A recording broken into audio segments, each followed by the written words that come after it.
First time on the train? It is quite the new adventure these days. Seems like everyone is coming or going somewhere. I'm Lieutenant Brown of the Troy Union Guards. Nice to meet you. I'm on my way to join my regiment, which is with General McClellan outside Washington. I was home on leave taking care of some family business. My wife and I have 3 children, and I did not want to leave it as a burden to her. I must admit I missed them while with my regiment, and it was good to see them again. I don't quite know what to make of this war. I certainly did not expect the Southern states to leave the Union over the election of President Lincoln. You should see our soldiers at Washington. All volunteers and patriots, every single one.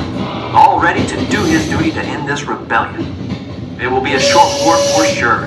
One big licking and the rebels will quit. Okay.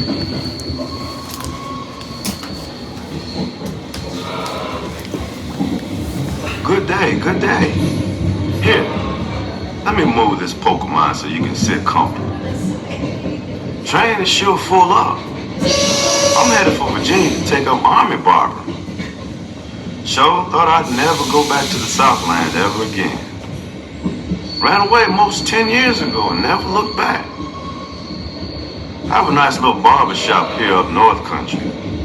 But General King says the boys need to get it trimmed now and then, with the lights and everything. He promised me all the clipping I can do. War sure changed a lot of things. A lot of things. Who would expect a runaway slave like myself making his way as a free man by clipping soldier boys?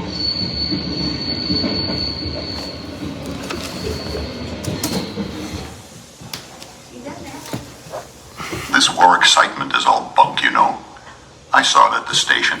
Everyone helloing and talking brave and prancing about in bandbox uniforms. It's not that way at all, you know. War is a dirty business. And a lot of those fine young men back there are not coming home whole. May not be coming home at all. I did my time in the ranks as a volunteer in Mexico in '48. It was as mean a time in my life as I never want to see again. It is all weariness and hunger and lice as big as rats.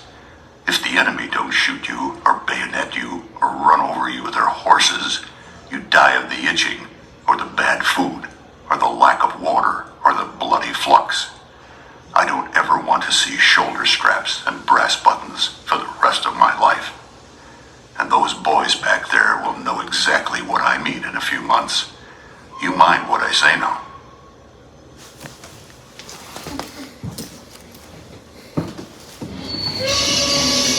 Why, hello there. I'm Reverend Asa Bailey from the First Presbyterian Church. I'm on my way to Indianapolis to see my sister. I hope to be appointed chaplain of one of the Indiana regiments. The officers of the regiments make the appointment, you know, and my brother is with the 11th Indiana. I fear this war will be a great temptation for our young men. Being a soldier far away from home and without the bonds of church and family, it makes it harder to follow the Lord's good word. Strong spirits, drink, I confess, is probably the great danger. It leads to weakness of the flesh, and the good Lord knows, coarseness of manner. But let that bide. I say I enjoy these train rides. If only there was not so much dirt and smoke.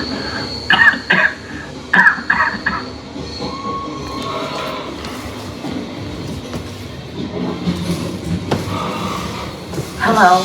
I'm sorry I'm not a bit friendlier today, but I am a little blue. I had a great disappointment this week. I went to Washington to become a nurse, but was turned away by Miss Dorothea Dix. She says I'm too young and not plain enough. My brother is a volunteer and I wanted to do my part in the war. But apparently the only way to be a nurse these days is to be gray-haired and spectacled. I heard some of the male nurses at the Army Medical Bureau call Miss Dix Dragon Dix when she's not around. I agree. She is an old dragon. She says she doesn't want young maiden nurses possessing grace and good looks because it will disrupt the soldiers. She looked me right in the eye and said I wasn't needed and to go home. So I am. But if this war goes on much longer, they will be happy to get nurses. Even young, less than plain ones. She's kind of full of herself, ain't she?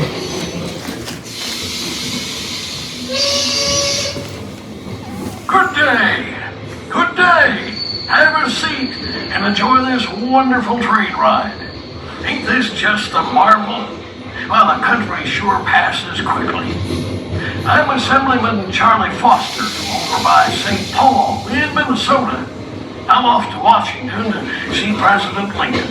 I was one of his first backers west of the Mississippi, and count him as a good friend. Yes, indeed, a good friend. Well, he'll be the first to say old Charlie was there for him at the Republican convention in Chicago. He's right-hand man, so to speak, if I say so myself. I want to ask Abe whether he needs a little help there in Washington. Might be a good opportunity for me as well. We'll see.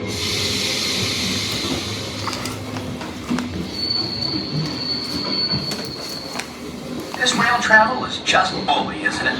Why, here we're going to cover up to 25 miles an hour on this trip. Imagine, Chicago to Washington in just 2 days. I deal in livestock. My business is buying and selling horses, mules, beef. Just about anything on 4 legs, or even 3, you know. I'm on my way to Washington to sell my animals to the Army. I hear they're paying top dollar with the war and all. I've been buying up everything I can find. There's going to be big demand for animals. Beeves to feed the soldier boys, horses for the cavalry, wagon mules. And you just wait. Pigs. Chicago's going to be the hog center of the world before this is all over. Want to get in on the ground floor? Start buying up hogs. Well, I don't know if I can fit in this chair.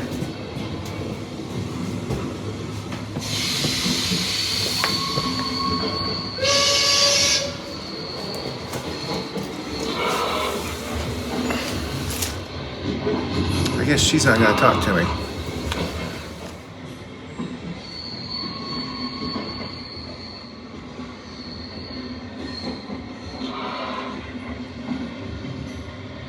I have to say, that was pretty neat. Only this lady and this little boy aren't talking. Not friendly, eh?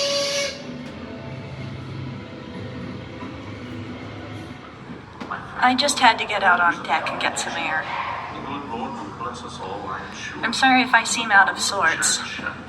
I have been taking care of the wounded back there for 2 days without much help. We have so few nurses. The poor boys, they'll be happy to get home even if they are wounded or sick. Isn't the news sad about President Lincoln? I was in Washington when I heard it. My patients were angry and many vowed punishment on the South. I feel the South has already suffered enough. They laid on themselves heavy guilt for many years, not only on account of the slavery, but also on the inhuman abuses associated with it, and the great wealth and godlessness that results from it. May the Eternal bless us all. Just bless us all.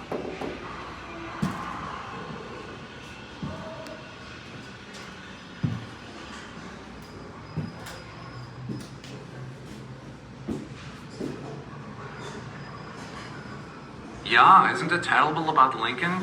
To shoot the president, I never would have believed. That's something not for America, but for the old country, yeah? I am just 7 years here from Pomerania. My father, a farmer, is. There was nothing for us in the old country, so here we come. Then came the war. Not our war it was. Not our war. My father made me and my brother Klaus go for the bounty money. $300 each, enough for good land to buy for the family. My father was a soldier before, and soon good in soldiering I was. A private and then a sergeant I was, because of my little schooling in English. And in Vicksburg, the lieutenant was killed, and an officer I became. Now, all because of the war, a colonel, I go home, and my family has a land section too. Those smokestacks are too low, I tell you. Too low. That's why we have to stand here in the smoke even when the boat is standing still. I complained to the captain, but he just looked at me. Just looked at me and shook his head and walked away. What a piece of rudeness. And here I am waiting, anxious to get home, after months of business in Georgia. I was down south seeing about the cotton. I'm in the textile business. Shame about Lincoln and that business with that actor fellow. What was his name? One of the Booth brothers, wasn't it? Our president shot by an actor at a play. By the Eternal. If that don't beat all. I was at Springfield when they brought him home to be buried. People just stood alongside the road weeping when his coffin passed. Too bad they shot Booth before they could get a rope around his neck. Well, all that is water under the bridge. Our new President Johnson, you know, who was a tailor, seems off to a better start than expected, don't you think? He's adjusting well to his difficult situation.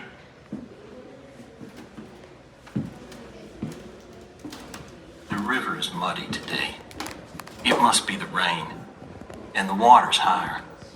I've seen it that way before. I haven't been back here since the summer of 1861 when I went to visit my family at Shepherdstown, Kentucky. That's why you see me standing here in what's left of a rebel uniform. I was working at Prescott Landing up near St. Paul in the express business. When I went home, I got talked into joining a company there with a bunch of the boys.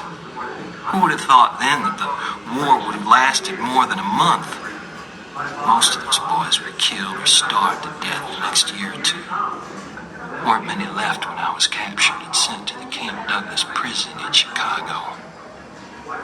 Life near froze to death there. And those fine Chicago ladies and their beaux came to stand on the platform by the fence to look at us poor boys huddled in that damn mud hole. They just stood there and laughed and pointed. Well, no more war for me. The next time they get to fighting, I'm not coming. Now I have just one arm. And poor Mr. Lincoln is dead. Oh, Jerome, what if Aunt Mary's letter never reached her? Well, we'll just wait. She'll be there, sure.